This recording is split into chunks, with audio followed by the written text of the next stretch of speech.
we've been getting a lot of top questions on training volume and frequency, and I've been seeing this pop up. I don't know if a big name in like in one of the physique or bodybuilding, if there's some big name out there that's training 7 days a week, but it seems like that's coming back into phase again.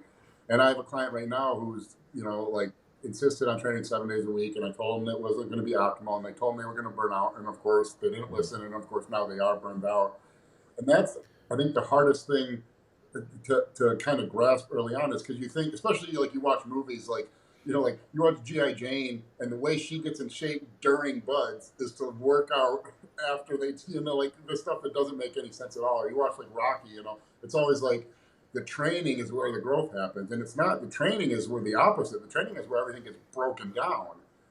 But there's it's the hardest, and I never know how to word it properly. I think I have a good way of wording as far as volume per session, because you can work through it like we always try to do first principles. If you work through training volume in a session by first principles, and you say, I'm currently doing 0 sets. I want to get a bigger chest. I'm doing 0 sets. Now, if I go in and do 1 set of bench press, I'm going to grow more than if I did 0 sets. Makes sense. If I do 2, I'm going to grow more than if I did 1. If I do a warm up and I do 3 sets, I'm probably going to grow more than if I did 2. And that kind of continues until you reach a point where, and I think everyone that trains is at this point. They say, I can't guarantee that adding another set on any workout is going to guarantee a linear increase in muscle growth. And all of us, I think, can say that. And so if we're in that range, we are probably already training to the point where now the limiting factor is whether our nutrition is good enough to cover the training maximally for maximal growth. And at that point, adding more training does nothing to help growth. It can help keep you leaner. And we talked earlier before we started recording about John Meadows training 7 days a week, where he was almost treating it for that reason, like a version of cardio. But that's a totally different thing than adding muscle. And in my experience, all the truly, truly huge chunks of growth have been all 4 or 5 days a week training, and a lot of times 4 times, but really never more than 5 days a week training.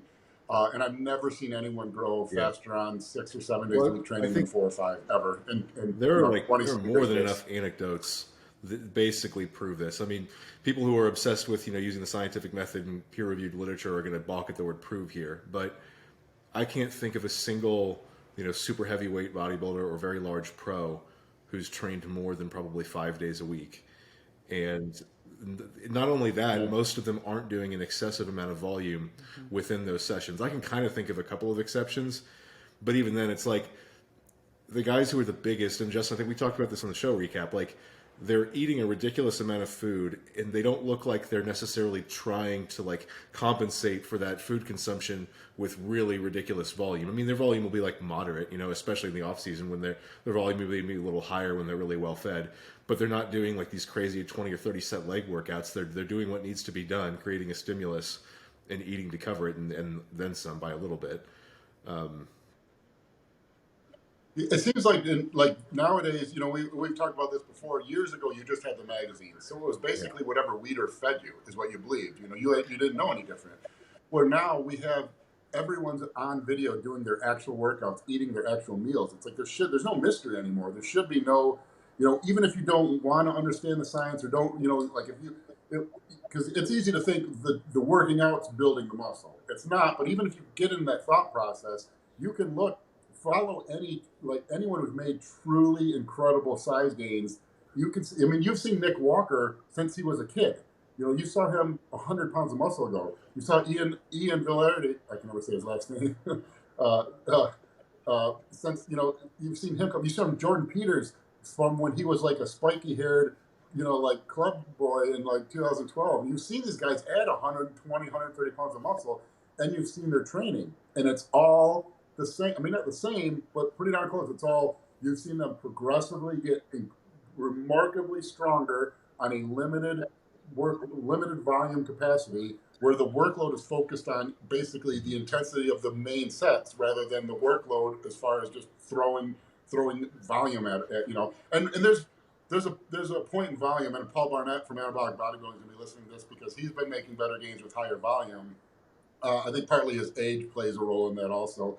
But and there's sarcoplasmic stuff, but it's I mean you can see what it's guys aren't doing 20 sets for chest 3 days a week, and so that all this is out there in plain view for everyone to see, and there's still like a debate about it among the young kids. I think people kind of forget that at the heart, training, we think about the muscles, right? Like we think about, cool, we're putting like mechanical tension on the muscle, yada, yada, yada. And it's a very reductionist way of looking at things where we kind of forget that there's this whole hormonal and enzymatic pathway that happens. There's way more physiology that goes on than just, stimulate the muscle. And like that's what we need to do in the broadest sense. But I think people kind of forget that, like, whether you do 10 sets or 20 sets, you're just trying to tap into certain pathways. That's it. Mm-hmm. And your body doesn't know the difference between, one stack on the cable station or the other. It's going to know tension. That tension is what's going to drive all the cellular processes. I mean, like, I don't want to be a super nerd because at the end of the day, we love to train. But, like, at the end of the day, like, that's what training is doing. It's stimulating the physiology behind the adaptation required to move the weight that you have asked your body to move. Yeah. There was I can't remember what the overall video was about, but Mike Israetel put out a video. And for anyone who doesn't know, like Mike Israetel, Renaissance Periodization, they put out a lot of good training content. I don't agree with all their stuff, and I think Dana and I both don't take the same approach to training volume that they do, but they put out a lot of good stuff. And what Israetel said is that when you're training, your goal is basically signal transduction, which is you are sending a message to your cell to do a thing.